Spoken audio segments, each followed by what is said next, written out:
Ladies and gentlemen, welcome back to another episode of Imperial Diecast. And in today's episode, we're going to be unboxing a 1/500 scale Boeing 757-200 by Aeromexico, or in English, Aeromexico, but I'll stick to the Spanish version. And this is an old Herpa wings. It's vintage, basically. And I managed to pick this up for €7.50. Which is an incredibly cheap price for an old vintage Herpa. Let's see in what condition it is. So the Herpa catalog number is 503730. Let's see here on the side it says Herpa wings. This is probably the price in Deutsche Mark back in the day. And then here at the back we have some original dimensions telling you that the wingspan of the 757 is 38 meters, length 47.3 meters, and the height is 13.56 meters. Now to unbox this, I'm going to use my trusty pick again, so that I don't damage these cardboard latches at the side. You just gotta sort of open it up this way.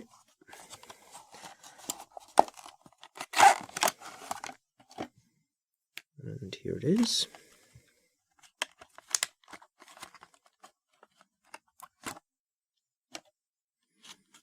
These old Herpas always had this little foil here to protect the model.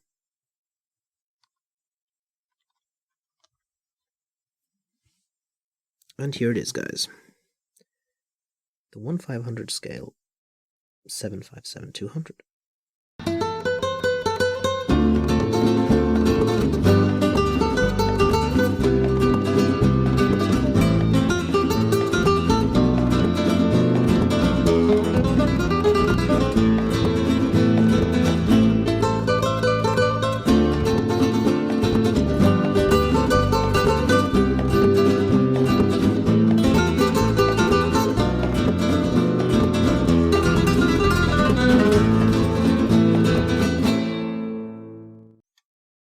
And here it is, guys, the Aeromexico 757-200 in 1/500 scale.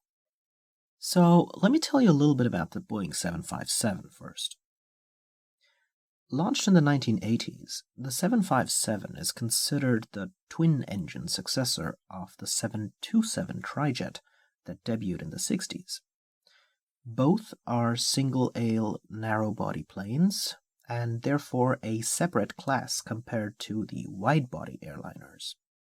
Of course, the 757 never really took off, so to speak, as the future belonged to the widebodies. So you don't see a lot of 757s these days, with Delta Airlines being their largest operator. Trump's personal plane is also a 757. It's a really sleek plane, though. Definitely a Ferrari among airliners. Now, this plane bears the livery of Aeromexico, which is, of course, the flag carrier of Mexico.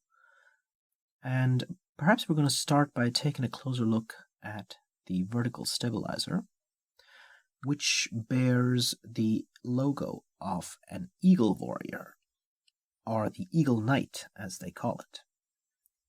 The airline used to be known as Aeronaves de Mexico until the 1970s, after which it rebranded itself as Aeromexico.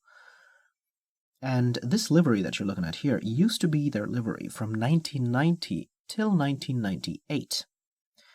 They continued with a similar variant of this livery from 1999 till 2006, but removed the blue stripe surrounding the window line and made the orange cheat line below it thinner.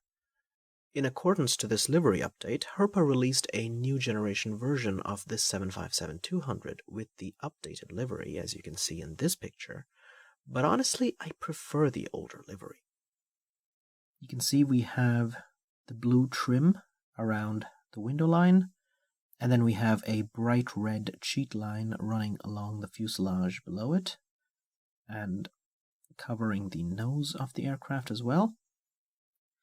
It's actually supposed to be orange on the real plane, just like the fuselage itself was supposed to be chrome instead of matte silver. So if we take a closer look at the fuselage, you can see that the L1, L2 doors on the port side here have a better level of detail than I showed you on the Austrian Airlines A310-300, because you can see that they actually have the door handle painted on them. In between the L1 and L2, you can see the Aeromexico branding, and then over here we have the Mexican flag, although they couldn't print the eagle crest in the middle of the flag, and instead we just have a black circle.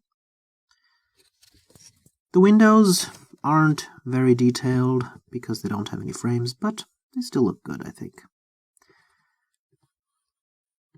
And then here at the tail section, you can see that we have the registration this time, and it says X-Ray Alpha Hotel Hotel Hotel. Not sure if this is a real registration on one of the Aeromexico 757s, but at least there's something there.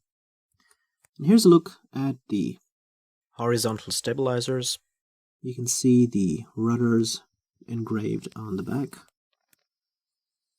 And now, as we move on to the wings of the plane, the flaps, slats, ailerons, air brakes, and all that good stuff is modeled very nicely. There is no thick paint issues here, although you can see that there is a gap between the wing and the fuselage, so that might be off-putting to some.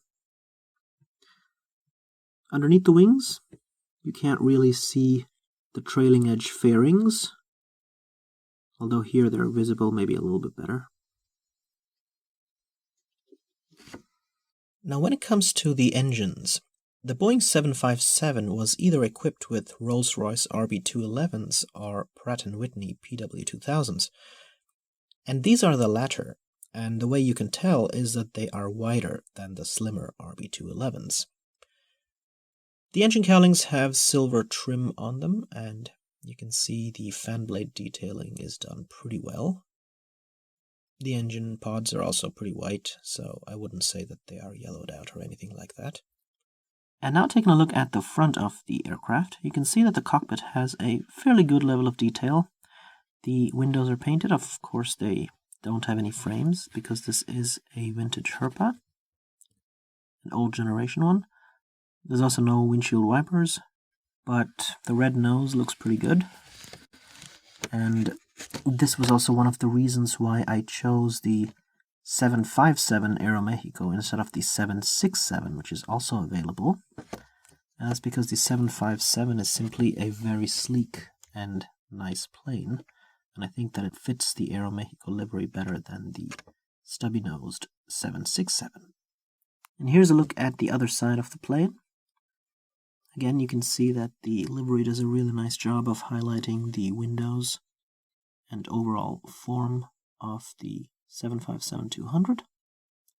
As for the underneath, you can see that this is the Old Generation Herpa based on the bigger out-of-scale landing gear. But we still have a pretty good looking underbelly of the plane. Unfortunately, there are no cargo doors because this is, again, vintage Herpa. But yeah, I mean, this is pretty much the sort of quality that you get for €7.50. And finally, I'm going to show you a comparison of a wide-body A310-300 with the narrow-body 757-200, just to give you guys an idea of how different these two planes are from one another. They're both the exact same 1/500 scale, and yet one has a much more thicker fuselage than the other, and that's because one is a 2-aisle plane and the other one is just a single-aisle plane. So if you ever wanted to know the difference between a wide body and a narrow body, this is a good way to start. So thanks for checking out my review of the 1/500 scale Aeromexico Boeing 757-200, guys. I hope you liked it, and if you want more plane reviews, make sure to watch some of the videos that I will link to right here at the end of this one. Take care, have a wonderful day, and this is Imperial Diecast, signing out.